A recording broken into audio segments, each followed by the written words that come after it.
റഷ്യയ്ക്ക് മുന്നറിയിപ്പുമായി US president Donald Trump Ukraine യുദ്ധം അവസാനിപ്പിച്ചില്ലെങ്കിൽ Russian ഉൽപ്പന്നങ്ങൾക്ക് പുതിയ നികുതിയും ഉപരോധവും ഏർപ്പെടുത്തുമെന്നാണ് മുന്നറിയിപ്പ്. ന്യൂജേഴ്സിയിൽ നിന്നും മധു കൊട്ടാരക്കര തത്സമയം ചേരുന്നുണ്ട്. ഈ കൊച്ചു എളുപ്പങ്കലത്ത് ഇവിടെ എളുപ്പങ്കലമാണ്. അവിടെ വൈകുന്നേരം. അതെ അതെ. അപ്പോൾ ഗുഡ് ഈവനിങ്. അവിടെ ഇപ്പോൾ ഇവിടെ ഗുഡ് മോർണിംഗ് ആണ് മധു ചേട്ടാ. അപ്പോൾ എന്താണ് നിലവിൽ ഈ ട്രംപൻ നയങ്ങൾ അത് ഓരോന്നോരോന്നായി പുറത്തേക്ക് വരുമ്പോൾ എങ്ങനെയാണ് അടുത്ത നീക്കം എന്ന് നമുക്ക് അറിയാൻ കഴിയുന്നുണ്ട്. ഇപ്പോൾ റഷ്യയ്ക്കുള്ള ശക്തമായ താക്കീതാണ് നൽകിയിരിക്കുന്നത്, യുദ്ധം അവസാനിപ്പിക്കുക.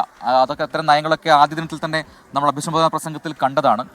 എന്താണ് ട്രംപിന്റെ മുന്നറിയിപ്പ്? Good morning Christina, Prajin.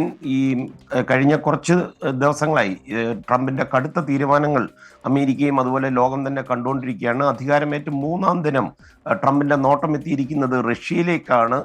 Ukraine യുദ്ധം അവസാനിപ്പിക്കുവാൻ ട്രംപ് ഇന്ന് റഷ്യയോട് ആവശ്യപ്പെട്ടു. ഉടൻ യുക്രൈനുമായി ഒരു ധാരണയിലെത്തണം, അല്ലാത്ത പക്ഷം റഷ്യക്കെതിരെ നികുതി അതുപോലെ കനത്ത ചുങ്കവും ഉപരോധവും ഒക്കെ ഏർപ്പെടുത്തും.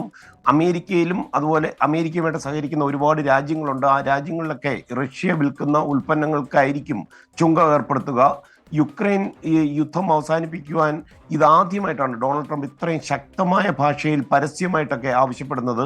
അതേസമയം റഷ്യയെ ഒരു സൈഡിൽ പിണക്കാതിരിക്കുവാൻ ട്രംപ് പ്രത്യേകം ശ്രദ്ധിക്കുകയും ചെയ്തിട്ടുണ്ട്.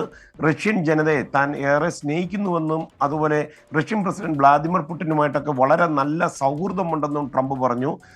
ഈ തെരഞ്ഞെടുപ്പ് സമയത്ത് താൻ അധികാരത്തിലെത്തിയാൽ 24 മണിക്കൂറിനുള്ളിൽ യുദ്ധം അവസാനിപ്പിക്കുമെന്നായിരുന്നു അന്ന് ട്രംപ് അവകാശപ്പെട്ടിരുന്നത്. എന്നാൽ പിന്നീട് തെരഞ്ഞെടുപ്പ് കഴിഞ്ഞതിന് ശേഷം ഇതിന് വിചാരിച്ചതിലും കൂടുതൽ സമയമെടുക്കുമെന്ന് ട്രംപ് തന്നെ പറഞ്ഞിരുന്നു. റഷ്യയുമായി കാര്യങ്ങൾ പറഞ്ഞ് അവസാനിപ്പിക്കുവാൻ യുക്രൈന് താല്പര്യമുണ്ടെന്ന് താൻ കരുതുന്നെന്നും ഈ അടുത്ത കാലത്തും ഡൊണാൾഡ് ട്രംപ് പറഞ്ഞിരുന്നു. എന്നാൽ ട്രംപിന്റെ ഈ ഭീഷണിയോട് ഇതുവരെയും റഷ്യ പ്രതികരിച്ചിട്ടില്ല. യുഎസും റഷ്യയും തമ്മിലുള്ള ഈ വ്യാപാര ബന്ധം വളരെ വഷളായ സാഹചര്യത്തിൽ ട്രംപിന്റെ ഭീഷണി എത്രത്തോളം ഫലപ്രദമാകുമെന്ന് കണ്ടറിയേണ്ടിയിരിക്കുന്നു. കാരണം സെൻസസ് ബ്യൂറോയുടെ ഡേറ്റ പ്രകാരം കഴിഞ്ഞ വർഷം 2.9 ബില്യൺ ഡോളറിന്റെ സാധനങ്ങളാണ് അമേരിക്കയിലേക്ക് കയറ്റുമതി ചെയ്തത്. എന്നാൽ ഓർക്കണം, യുദ്ധം ആരംഭിക്കുന്നതിന് മുമ്പ്, അതായത് 2021 29.6 ബില്യൺ ഡോളറിന്റെ റഷ്യൻ ഉൽപ്പന്നങ്ങളായിരുന്നു അമേരിക്കയിൽ എത്തിയത്. കൃഷ്ണ, പ്രജിൻ. ന്യൂജേഴ്സിയിൽ നിന്ന് മധു കൊട്ടാരക്കരയാണ് വിശദാംശങ്ങളുമായി ചേർന്നത്. ഇപ്പോൾ താൻ അധികാരമേറ്റ് 24 മണിക്കൂറിനുള്ളിൽ യുക്രൈൻ യുദ്ധവും ഇസ്രയേൽ പ്രതിസന്ധിയും ഒക്കെ പരിഹരിക്കുമെന്നാണ് ഡൊണാൾഡ് ട്രംപ് പറയുന്നത്. ഇപ്പോൾ ട്രൂത്ത് സോഷ്യലിലൂടെയാണ് അദ്ദേഹം ഇത് പറഞ്ഞത്. സാധാരണ വ്ളാഡിമിർ പുടിൻ ഇതൊക്കെ എന്ന രീതിയിൽ ഒരു പ്രതികരണം നടത്തുന്ന ഒരു നേതാവാണ്.